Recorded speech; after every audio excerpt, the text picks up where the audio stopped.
तो अब सबसे पहले जो चेन आइसोमर होते हैं, चेन आइसोमर और पोजीशन आइसोमर, इन दोनों में अगर डिफरेंस पता करना है तो इसे याद रखो CD से और इसे रखो PS से। P से हो गया पोजीशन, H से हो गया सेम।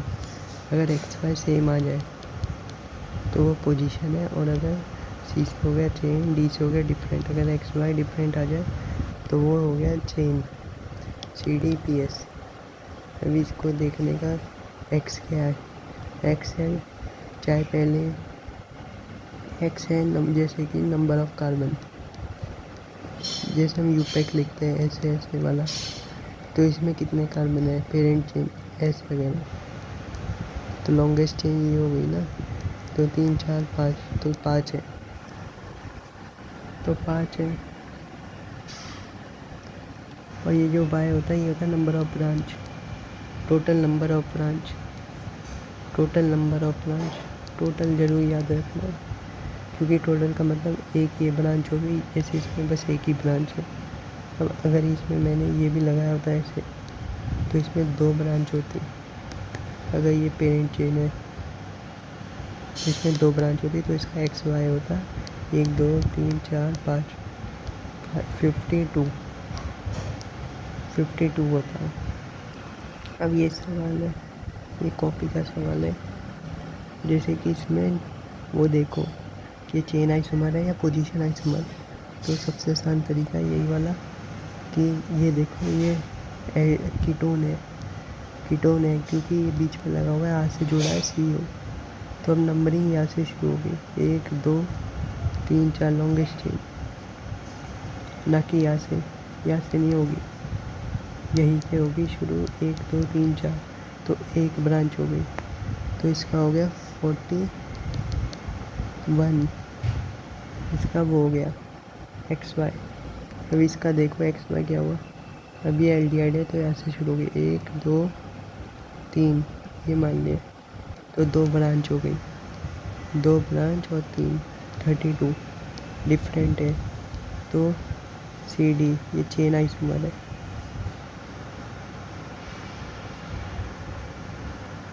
ये चेन आइसोमर है क्योंकि ये 2 ब्रांच आ गई ना इसमें, और ये यूपेक की नेम है, तो 32।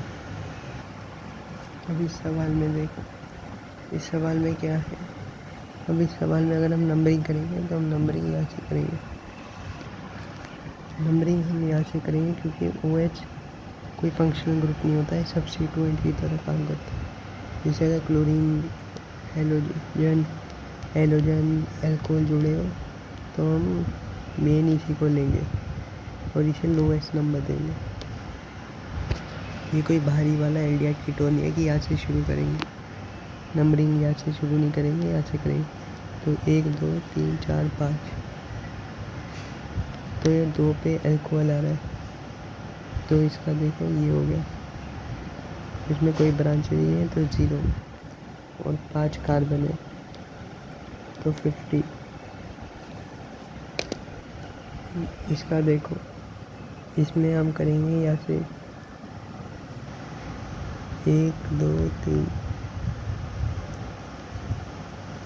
1 2 3 तो 2 और 3 लग गए, तो ये चेन।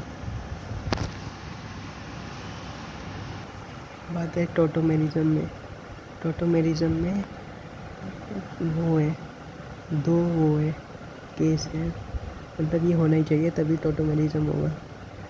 कि देखो टोटोमेरिज्म में सबसे पहले तो एक ये होना चाहिए CO है, और किसी भी एक साइड वो होना चाहिए, अल्फ़ा कार्बन होना चाहिए।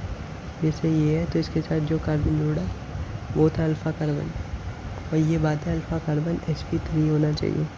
sp3 मतलब ये ऐसे बनाना चाहिए, सिंगल बॉन्ड बनाना चाहिए, जैसे ये, तो ये sp3 होना चाहिए और इसमें मिनिमम एक हाइड्रोजन होना चाहिए, तब ये टोटोमेरिज्म दिखाएगा। अगर और ये इसमें ये बात है, अगर एक जगह भी फुलफिल हो जाए तो टोटोमेरिज्म होगा, चाहे इसमें अल्फ़ा कार्बन हो ना हो, हाइड्रोजन लगा दिए, मतलब एक जगह भी फुलफिल हो जाए तो टोटोमेरिज्म होगा। मतलब समझिए इसमें दूसरा केस बनता है अगर अल्फ़ा कार्बन sp2 हुआ, ऐसे हुआ, तो इसमें क्या करेंगे, इसमें हम ये देखेंगे कि 1 2 3 नंबरिंग यहाँ से करेंगे, ओ से 1 2 3 4 5, तो फिफ्थ कार्बन जो होना चाहिए वो sp3 होना चाहिए। अगर वो sp3 है तो ये टॉटोमेरिज्म हो जाएगा। अगर ये sp2 है थर्ड वाला है तो फिफ्थ वाले को देखो, और नंबरिंग याद रखो, ओ से नंबर 1 शुरू होगा, ओ 1 2 3 4 5 ऐसे। अब इस केस को देखो, इसमें क्या है, ये है तो एक अल्फ़ा कार्बन ये रहा और एक अल्फ़ा कार्बन ये रहा। अब देखो ये अल्फ़ा कार्बन sp2 है क्योंकि ये बेंजीन है ना, तो ये ऐसे sp2 हुआ। अब ये sp2 है तो फिफ्थ कार्बन देखो 1 2 3 4 5, ये भी वो हुआ sp2, क्योंकि अगर एक इधर है तो एक इधर हुआ, ये अगर एक इधर मान लो तो एक इधर हो गया, तो sp2 है तो ये नहीं करेगा टॉटोमेरिज्म, ये वाला पार्ट। अब इस पार्ट को देखो, इसमें कार्बन है और ये भी sp2 है और आगे कोई है ही नहीं, मतलब ये भी नहीं करेगा टॉटोमेरिज्म, तो कोई भी टॉटोमेरिज्म नहीं होगा।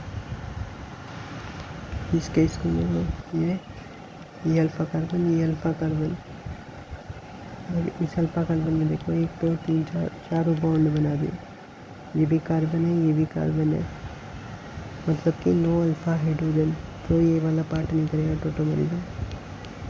इस पार्ट को देखो, ये sp3 है और इसमें 1 2 3 मतलब एक हाइड्रोजन जुड़ा है, तो ये करेगा टॉटोमेरिज्म। अब टॉटोमेरिज्म का मतलब क्या हुआ, तो 1 2 3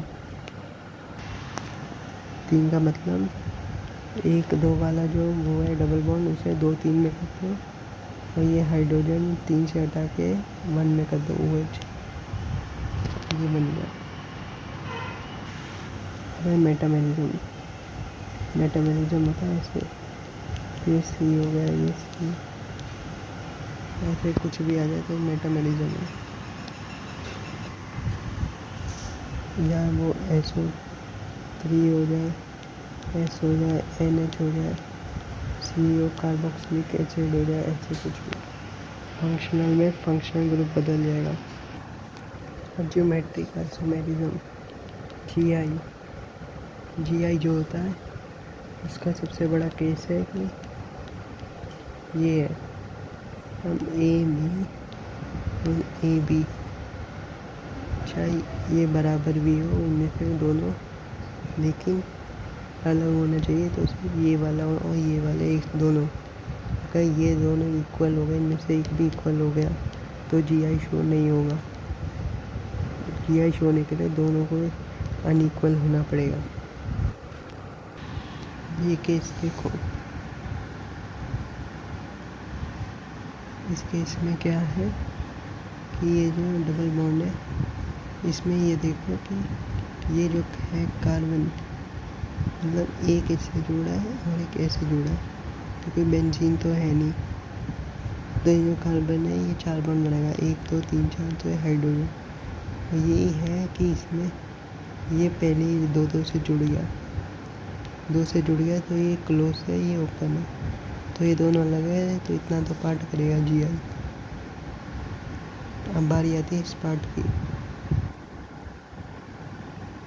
अब देखो इस पार्ट में काउंटिंग करो, 1 1 सेम है, CH3 CH2 CH2, देखो 2, जब इसको करोगे तो ये CH है, CHOH, मतलब अलग हो गया, तो ये दोनों अलग हो गए, मतलब ये GI, ये भी GI करेगा, नहीं पूरा कंपाउंड GI करेगा। अब इस सवाल को देखो, इस सवाल में क्या है कि ये डबल बॉन्ड के बाद ये तो अलग है, तो इतना तो GI करेगा। अब बारी आती है इस वाले पार्ट की, तो इस वाले पार्ट में देखो 1 1 सेम, 2 ये CH2, ये अलग हो गया तो ये जी आई करेगा। लोन पेयर भी जी आई होता है। ये है जैसे डबल बॉन्ड, तो ये लोन पेयर भी अलग अलग हुआ तो ये भी जी आई करेगा। जी आई के दो पार्ट होते हैं, सिस और ट्रांस।